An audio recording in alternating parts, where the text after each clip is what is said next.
तो क्लास 12 की physics second paper के अंतर्गत आप सभी लोगों का चैप्टर चल रहा था प्रकाश का ध्रुवण। इस चैप्टर के लगभग सभी लेक्चर समाप्त हो चुके हैं। कल के लेक्चर में मैंने आप लोगों को मेलस का नियम बताया था। इस चैप्टर में अगर देखा जाए तो ब्रूस्टर का नियम इस बार सिलेबस से हटा दिया गया है। तो ब्रूस्टर के नियम पर आधारित कोई भी न्यूमेरिकल इस बार के बोर्ड एग्जाम में आपके नहीं आना है। इसलिए आज की क्लास में जब हम इस चैप्टर के न्यूमेरिकल आपको सॉल्व कराएंगे तो सिर्फ और सिर्फ मेलस के नियम पर आधारित न्यूमेरिकल ही सॉल्व कराएंगे। बाकी जो आपके न्यूमेरिकल हैं वो आउट ऑफ सिलेबस हैं। तो आउट ऑफ सिलेबस को क्या पढ़ना जब हमारे बोर्ड एग्जाम में आना नहीं है, ठीक है। तो इंटरेस्ट आप भी लोगे जो आपके बोर्ड एग्जाम में आना है। तो हम कुमार मित्तल बुक से आप सभी लोगों को न्यूमेरिकल सॉल्व कराते हैं, आप सभी को पता है। तो कुमार मित्तल बुक में आप टिक कर लीजिएगा क्वेश्चन नंबर 1 से लेकर क्वेश्चन नंबर 13 तक के जितने क्वेश्चन हैं ये सारे ब्रूस्टर के नियम पर आधारित हैं। और ब्रूस्टर का नियम सिलेबस में अब नहीं है तो इस पर आधारित न्यूमेरिकल को भी हम नहीं सॉल्व कराएंगे। क्वेश्चन नंबर 14 से लेकर क्वेश्चन नंबर 19 तक के मेलस के नियम पर आधारित क्वेश्चन है और पूरी संभावना है कि मेलस के नियम पर आधारित ही क्वेश्चन आपके एग्जाम में आएगा। तो क्यों ना मेलस के नियम पर आधारित जो भी न्यूमेरिकल बन रहे हैं उन सारे न्यूमेरिकल को सीख लिया जाए, है ना। तो चलिए भाई हम क्लास को शुरू करते हैं। सभी विद्यार्थी जो भी चैनल पर नए हैं सब्सक्राइब जरूर कर लें, ठीक है। आप सभी लोगों के एग्ज़ाम की बहुत ही बेस्ट तैयारी होगी, आप इसकी टेंशन बिल्कुल मत लीजिए। मेलस के नियम में बता गया था आप लोगों को कि यहाँ पर जो आपका क्या होता है भाई, जो आपका पोलेराइड होता है, ठीक है। इस पोलेराइड से जब हम आध्रुवित प्रकाश यहाँ से इस पर आपतित करते हैं इस पोलेराइड पर, तो पोलेराइड से क्या निकलता है भाई, प्रकाश निकलता है जो कि ध्रुवित प्रकाश होता है कि नहीं होता है, ठीक है। और इसके आगे कोई दूसरा पोलेराइड रखते हैं, ठीक है। अगर इस वाले यहाँ पर इस वाले पोलेराइड को हम बोलते हैं विश्लेषक। क्यों? क्योंकि ये जो होता है पहले वाले पोलेराइड से निकलने वाला जो प्रकाश होता है उसके यह परीक्षण करता है कि ये पोलेराइड ये प्रकाश समतल ध्रुवित है या अध्रुवित है। इसका परीक्षण कौन करता है? दूसरा वाला पोलेराइड, इसलिए इसको बोलते हैं विश्लेषक। और पहले वाले पोलेराइड को क्या बोलते हैं? ध्रुवक बोलते हैं, ठीक। तो मेलस के नियम में क्या बताया गया था? मेलस के नियम में ये बताया गया था कि जो ध्रुवक की ध्रुवण दिशा है, मतलब इसकी प्रकाशिक अक्ष जो है, और जो विश्लेषक की प्रकाशिक अक्ष, जैसे मान लीजिए विश्लेषक की प्रकाशिक अक्ष कुछ ऐसे है, हल्का सा जो है टेढ़ी है। तो इससे जो आप देखिए यहाँ पर जो ये प्रकाशिक अक्ष है वो इस विश्लेषक की प्रकाशिक अक्ष से कोई ना कोई कोण बनाएगी, ठीक। तो जो भी कोण बनेगा उस कोण की कोज्या का मतलब कॉस के वर्ग के अनुक्रमानुपाती होता है क्या? जो विश्लेषक से निकलने वाला प्रकाश होता है उसकी इंटेंसिटी। अर्थात हम कह सकते हैं एक शब्द में मेलस के नियम के अनुसार विश्लेषक से निकलने वाले प्रकाश की तीव्रता जो होती है वो विश्लेषक और ध्रुवक की ध्रुवण दिशाओं के बीच बने कोण की कोज्या के वर्ग के अनुक्रमानुपाती होती है। अर्थात देखिए इसकी दिशा अगर ऐसे है, इसकी दिशा ऐसे है, तो कुछ ना कुछ एंगल बनेगा कि नहीं बनेगा। तो जो विश्लेषक से निकलने वाले प्रकाश की तीव्रता होती है वो क्या होती है? वो जो होती है वो ध्रुवक और विश्लेषक की ध्रुवण दिशाओं या आप कह सकते हो प्रकाशिक अक्ष, ध्रुवण दिशाओं के बीच जो बना आपका कोण होता है, कोण के कोज्या के वर्ग के अनुक्रमानुपाती होती है, ठीक है। यही आपका मेलस का नियम था। और जब अनुक्रमानुपाती चिन्ह को हटाया गया था तो यहाँ पर आ गया था I0 cos स्क्वायर थीटा। अगर आपको ये बात थोड़ा कम समझ में आई तो इसके पहले वाला लेक्चर देख लीजिए।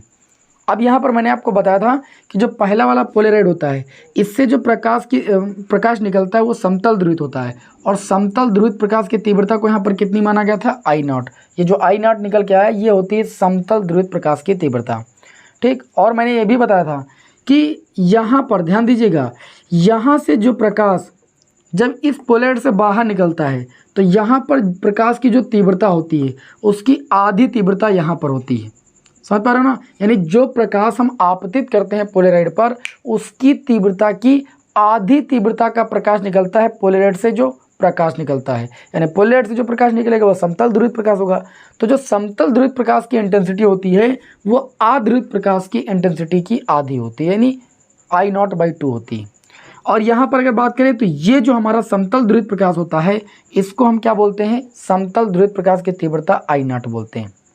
मैंने आपको कंडीशन लिखाई थी कि अगर ये वाला पोलेराइड ना हो और ये अध्रुवित प्रकाश को हम डायरेक्ट विश्लेषक पर आपतित करें तो जो निर्गत प्रकाश की तीव्रता होती है वो I0 इंटू में cos स्क्वायर थीटा होता है।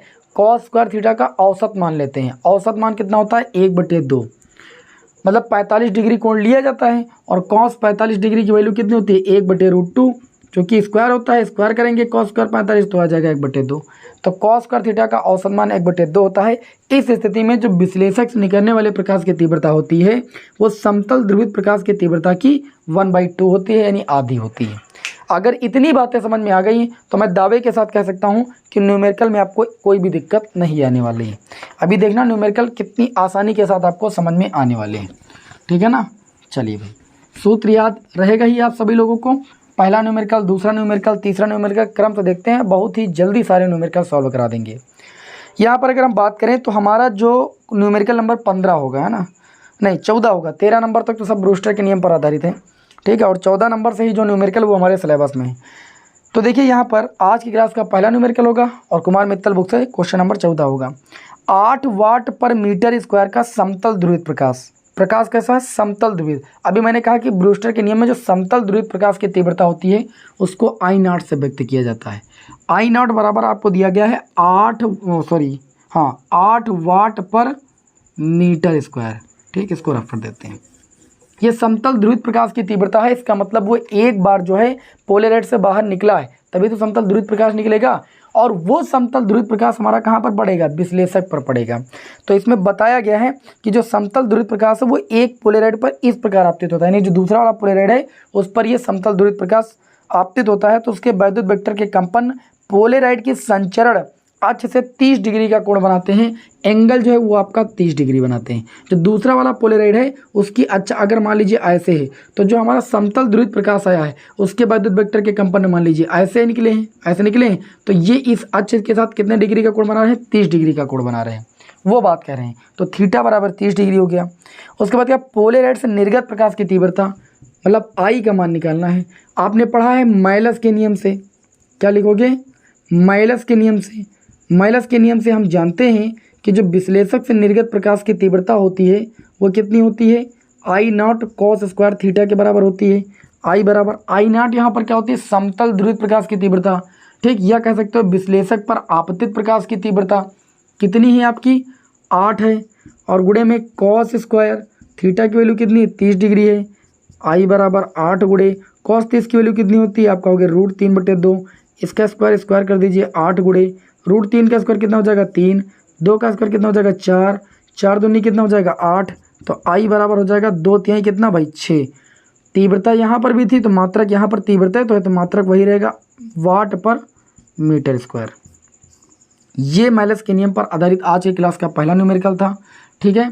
अगला न्यूमेरिकल देखते हैं। आप सभी लोग प्रश्न अपनी स्क्रीन पर देखिए और अच्छे से रिवीजन कर डालिए। बोर्ड एग्जाम में अगर इस चैप्टर से क्वेश्चन बनेगा तो यही माइलस के नियम पर आधारित ही न्यूमेरिकल बनेगा। अगला जो न्यूमेरिकल है वो ये है कि एक पोलराइड है A और एक पोलराइड B है। एक पोलराइड हमारे पास A है और एक पोलराइड B है, और ये दोनों क्रासित अवस्था में, मतलब एक की अक्ष अगर ऐसे है प्रकाशीय अक्ष या ध्रुवण दिशा तो दूसरी की ऐसे है, तभी तो एक क्रासित होंगे। तो इन्होंने कहा कि क्रासित स्थिति में है पोलराइड A और A पर 60 वाट पर मीटर स्क्वायर तीव्रता का आध्रुवित प्रकाश आपतित है। पोलराइड A पर जो आध्रुवित प्रकाश आपतित होता है उसकी तीव्रता, यहाँ से जो प्रकाश आपतित होता है उसकी तीव्रता कितनी है 100 वाट पर मीटर स्क्वायर। तो इससे जो निकलने वाला समतल ध्रुवित प्रकाश होगा उसकी इंटेंसिटी कितनी होगी, इस आध्रुवित प्रकाश की तीव्रता की आधी होगी। अर्थात हम कह सकते हैं कि जो I0 का मान होगा जिसको हम समतल ध्रुवित प्रकाश कहते हैं वो 100 बटे कितना होगा 2, मतलब आध्रुवित प्रकाश की जो तीव्रता होगी उसकी आधी। तो ये आपका आ जाएगा 50 वाट पर मीटर स्क्वायर। बात को समझ में आ रही। अच्छा, अब यहाँ पर जो प्रकाश समतल ध्रुवित निकला उसकी इंटेंसिटी आ जाए वाट पर मीटर स्क्वायर, 50 वाट पर मीटर स्क्वायर आ गई। अब ये जो 50 वाट पर मीटर स्क्वायर है ये विश्लेषक के लिए I0 का कार्य कर रहा है, मतलब I0 की वैल्यू है। अब विश्लेषक से निर्गत प्रकाश की तीव्रता आपको निकालनी है, जबकि इसमें एक बात ये कही गई है कि पोलराइड को 30 डिग्री घुमा देने पर। अब यहाँ पर ये नहीं कहा गया है कि जो ये वैद्युत वेक्टर के कंपन है वो इसकी अक्ष के साथ कोण बना रहे हैं, बल्कि इस पोलराइड को ही घुमा दिया गया है। अब आपने पोलराइड को ऐसा था, आपने 30 डिग्री पर घुमा दिया, 30 डिग्री पर घुमाया तो अक्ष से एंगल कितना बचेगा, 60 है तो बचेगा। बताइए, आपने 30 घुमाया तो नीचे कोण कितना बचेगा, 60 बचेगा। अर्थात जो थीटा का मान होगा वो यहाँ पर कितना लिया जाएगा 60, क्योंकि यहाँ पर पोलराइड को घुमाया गया है। अब यहाँ पर माइलस का नियम लगाएंगे तो I बराबर आपका हो जाएगा I0 cos स्क्वायर थीटा वाले सूत्र से। आई की वैल्यू निकालना है, आई नॉट की वैल्यू कितनी है तो आप कहोगे 50। Cos square theta, cos square theta की वैल्यू कितनी है 60 डिग्री। आई बराबर हो जाएगा 50 गुणे कॉस 60 डिग्री की वैल्यू कितनी होती है तो आप कहोगे √3/2। इसका कर लेंगे हम स्क्वायर। आई बराबर 50 गुणे √3 का स्क्वायर करेंगे 3 और 2 का स्क्वायर करेंगे 4। आई बात समझ में, काटेंगे 2 दूनी 4 और ये आपका हो जाएगा 25। क्लियर, कुछ गड़बड़ तो नहीं हुआ भाई। √3 का स्क्वायर 3, कॉस 60 की वैल्यू 1/2 होती है ना, हमने गलती कर दी। हाँ 1/2 होती है। ठीक, तो ये 50 1/2 का स्क्वायर 1/4। 50/4 का मतलब 12.5, 12.5 तीव्रता है। तीव्रता का मतलब वाट पर मीटर स्क्वायर। कोई समस्या बताओ, कितने आसान न्यूमेरिकल हैं। अगला न्यूमेरिकल है, न्यूमेरिकल नंबर आपका हो जाएगा, ये 15 था 16, ठीक, ये 15 है, ये 14 है। अगला न्यूमेरिकल देखिए अपनी स्क्रीन पर लिखा है कि एक पोलेराइड पर समतल ध्रुवित प्रकाश पोलेराइड की ध्रुवण दिशा से 30 डिग्री के कोण पर गिरता है। एक पोलेराइड है, अगर उस पर समतल ध्रुवित प्रकाश गिर रहा है किसी पोलेराइड पर, इसका मतलब वो पोलेराइड विश्लेषक है, क्योंकि वो समतल ध्रुवित प्रकाश का परीक्षण कर रहा है। तो समतल ध्रुवित प्रकाश पोलेराइड की ध्रुवण दिशा से 30 डिग्री के कोण पर गिरता है।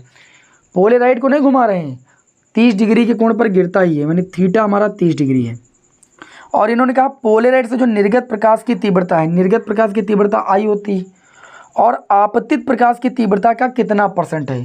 तो जिसका % निकालना है उसको रखेंगे बटे में, ठीक, और इसका % निकालना मतलब 100 से गुणा करके % का चिन्ह लगा दो, ये वैल्यू आपको निकालनी है। बात कुछ पहले पड़ी। तो जब इसे हम सॉल्व करेंगे, ध्यान दीजिएगा, इसे जब हम सॉल्व करेंगे तो ये आपका हो जाएगा, देखिए हम जानते हैं आई बराबर हमारा सूत्र होता है I naught cos square theta. Theta की वैल्यू कितनी है 30 डिग्री। आई नॉट बट्टे में ले आएंगे तो आई बटे आई नॉट बराबर कॉस 30 की वैल्यू कितनी होती है, आप कहोगे √3/2। स्क्वायर है, स्क्वायर लगा देंगे। हमको परसेंटेज में निकालना है, तो हम परसेंटेज में बदलने के लिए किसी चीज़ को 100 से मल्टीप्लाई कर देते हैं और प्रतिशत का चिन्ह लगा देते हैं। √3 का स्क्वायर 3, 2 का स्क्वायर 4, और इसको भी 100 से गुणा कर देंगे और परसेंटेज का चिन्ह लगा देंगे, ये % में बदल जाएगा। ये हो जाएगा आपका आई बटे में आई नॉट गुणे में 100, और ये आपका हो जाएगा %। इसको काटिए 4 से, ये हो जाएगा 25, 25 से कितना हो जाएगा 75%। ये आपके इस क्वेश्चन का आंसर आ गया। कितना आसान न्यूमेरिकल बताइए। आगे बढ़ते हैं भाई। अगला है हमारा न्यूमेरिकल नंबर 17। कह रहा है कि पोलेराइड पर समतल ध्रुवित प्रकाश, ध्यान दीजिएगा, पोलेराइड पर समतल ध्रुवित प्रकाश पोलेराइड की ध्रुवण दिशा से 60 डिग्री के कोण पर गिरता है, ठीक, मतलब थीटा आपका 60 डिग्री है, ठीक है। और उसके बाद इन्होंने कहा है कि पोलेराइड से निर्गत प्रकाश की तीव्रता आपतित प्रकाश की तीव्रता का कितना % होगी। यही चीज़ बात कही गई है कि बताइए आई बटे आई नॉट कितना, आई बटे आई नॉट का % आपको निकालना है। वही लगाइए, कॉस स्क्वायर थीटा की वैल्यू 60 डिग्री, कॉस 60 डिग्री की वैल्यू 1/4, परसेंटेज में बदलने के लिए 100 से गुणा और % का चिन्ह लगा देंगे। ये आपका आ जाएगा 1/4 और गुणे में 100, काटेंगे 25 आ जाएगा, कितना आ जाएगा 25% आ जाएगा। आई कुछ बात समझ में कि नहीं समझ में आई। चलिए अगला न्यूमेरिकल देखते हैं, न्यूमेरिकल नंबर 18। न्यूमेरिकल नंबर 18 और 19 दो न्यूमेरिकल बचे हैं आज की क्लास के। बस यही न्यूमेरिकल आपके एग्जाम में आएंगे, इसके अलावा कुछ नहीं आएगा, आप टेंशन बिल्कुल नहीं लीजिए, जो सिलेबस में वही आएगा। तो न्यूमेरिकल नंबर हमारा होगा आज की क्लास का 18। बोला जा रहा है कि दो पोलेराइड इस प्रकार रखें कि उनकी ध्रुवण दिशाओं के बीच कोण हमारा 45 डिग्री है, ठीक है। थीटा बराबर हमारा कितना है 45 डिग्री। और इन्होंने कहा कि पहले पोलेराइड पर साधारण प्रकाश आपतित होता है। जो पहला पोलेराइड है उस पर कोई साधारण प्रकाश आपतित किया जा रहा है, और दूसरे पोलेराइड से निर्गत प्रकाश की तीव्रता आपतित प्रकाश की तीव्रता का कितना % होगी, मतलब निकालना आपको यही वैल्यू है, आई बटे आई नॉट गुणे 100%। लेकिन एक चीज़ का ख्याल रखिएगा, यहाँ पर जो तीव्रता होगी साधारण प्रकाश की, जैसे आकर के ये बाहर निकलेगा तो ये समतल ध्रुवित हो जाएगा, इसकी इंटेंसिटी पहले की कितनी हो जाएगी, आधी हो जाएगी। अर्थात यहाँ पर जो तीव्रता होगी वो आई नॉट बाई 2 होगी, पहले प्रकाश की तीव्रता की आधी होगी। अब ये जो आई नॉट बाई 2 है ये समतल ध्रुवित प्रकाश की तीव्रता है, ठीक, जो कि विश्लेषक पर आपतित होगी। तो विश्लेषक से निर्गत प्रकाश की जो तीव्रता है और जो आई नॉट है उसका और % आपको निकालना है। हमने तो सूत्र पढ़ा है आई बराबर होता है आई नॉट और कॉस स्क्वायर थीटा। क्लियर। अब यहाँ पर देखिए आई नॉट की वैल्यू जो है वो आई नॉट बाई 2 है, क्योंकि यहाँ से यहाँ पर निकली है तो तीव्रता में कमी होगी कि नहीं होगी। अगर पहले मान लीजिए I0 थी तो यहाँ पर I0/2 हो जाएगी और ये हो जाएगा कॉस स्क्वायर। थीटा कितना है तो आप कहोगे 45 डिग्री है। तो I बटे में हमको चाहिए I0 तो इसको बटे में ले आए, ठीक, बराबर इधर हो जाएगा 1/2। कॉस 45 की वैल्यू 1/√2 होगा कि नहीं, स्क्वायर का चिन्ह लगा देंगे। परसेंटेज में बदलेंगे तो I/I0 100 से गुणा करके प्रतिशत का चिन्ह लगा देंगे। इधर 1/2, 1/√2 का स्क्वायर 1 कितना हो जाएगा 2। अब परसेंटेज में बदलने के लिए 100 से गुणा कर देंगे और प्रतिशत का चिन्ह लगा देंगे। क्लियर। तो इस तरीके से I/I0 गुणे में 100% बराबर आपका हो जाएगा 2 दूनी 4, 4 से 25, 100 को काटेंगे 25, कितना आ जाएगा 25% आ जाएगा। एक लास्ट क्वेश्चन और बचा है। ये क्वेश्चन उन सभी विद्यार्थियों को बहुत ही आसान भाषा में समझ में आ रहे होंगे जिन्होंने हमारे इस चैप्टर के तीनों लेक्चर को किया है, उनको न्यूमेरिकल समझने में कोई दिक्कत नहीं होगी। अब एक लास्ट न्यूमेरिकल बचा है, इसको बहुत ध्यान से देखिएगा। आज के क्लास का लास्ट न्यूमेरिकल नंबर 19। 2 पोलराइड इस प्रकार रखे हैं कि उनसे निर्गत प्रकाश की तीव्रता अधिकतम है और एक पोलराइड को 30 डिग्री, 45 डिग्री नंबर 2 और नंबर 3 60 डिग्री घुमाने पर निर्गत प्रकाश की अधिकतम तीव्रता की कितने % होगी। मतलब कहने का मतलब ये है कि आपको वैल्यू I/I0 गुणे में 100% की ही निकालनी है। बस पहली स्थिति में एंगल दिया गया है कितना भाई 30 डिग्री, तो आप 30 डिग्री रख दोगे। Cos square 30 degree, cos square 30 degree की वैल्यू कितनी हो जाएगी √3 कितना भाई 2 होता है, और इसका स्क्वायर करेंगे तो कितना आ जाएगा 3/4। परसेंटेज में बदलने के लिए 100 से गुणा और परसेंटेज से गुणा कर देंगे, 100 से गुणा कर देंगे और परसेंट का चिन्ह लगा देंगे। तो I/I0 गुणे में 100% की जो वैल्यू आ जाएगी, 4 से 100 को काटेंगे 25 से कितना आ जाएगा 75%। दूसरी स्थिति में थीटा बराबर कह रहे हैं 45 डिग्री रखो, तो I/I0 गुणे में 100% की वैल्यू पूछ रहे हैं। सूत्र लगाओ कॉस स्क्वायर, थीटा के स्थान पर 45 डिग्री, कॉस 45 डिग्री की वैल्यू 1/√2, स्क्वायर करोगे तो 1 कितना आ जाएगा 2। परसेंटेज में बदलोगे 100 से गुणा करोगे, प्रतिशत का चिन्ह लगाओगे, काटोगे कितना आ जाएगा 50%। और तीसरी स्थिति में एंगल कितना लेना है, थीटा बराबर 60 डिग्री। थीटा बराबर कितना लेना है 60 डिग्री लेना है। तो चलिए 60 डिग्री लेंगे तो ये हो जाएगा I/I0 गुणे में 100% का चिन्ह लगा देंगे बराबर कॉस स्क्वायर, थीटा कितना ले लेंगे 60 डिग्री। कॉस 60 डिग्री की वैल्यू कितनी होती है तो आप बताओगे 1/2। इसका स्क्वायर करेंगे कितना हो जाएगा 1/4। परसेंटेज में बदलेंगे 100 से गुणा, प्रतिशत का चिन्ह लगा देंगे, 4 से 100 को काटेंगे आ जाएगा 25%। इस तरीके से जो ये हमारा प्रकाश का ध्रुवण चैप्टर था, इसके हमने जो भी न्यूमेरिकल आपके सिलेबस में थे, मेलस का नियम था, तो मेलस के नियम के जितने भी न्यूमेरिकल थे वो सारे मैंने डिस्कस कर दिए हैं और उम्मीद है कि आप सभी लोगों को इस क्लास में कोई दिक्कत नहीं होगी। फिर भी अगर आपको कोई दिक्कत है तो कमेंट बॉक्स में हमें ज़रूर बताइए। नेक्स्ट क्लास में हम आपको नए चैप्टर के साथ मिलते हैं, प्रकाश वैद्युत प्रभाव के साथ। जय हिंद, वंदे मातरम।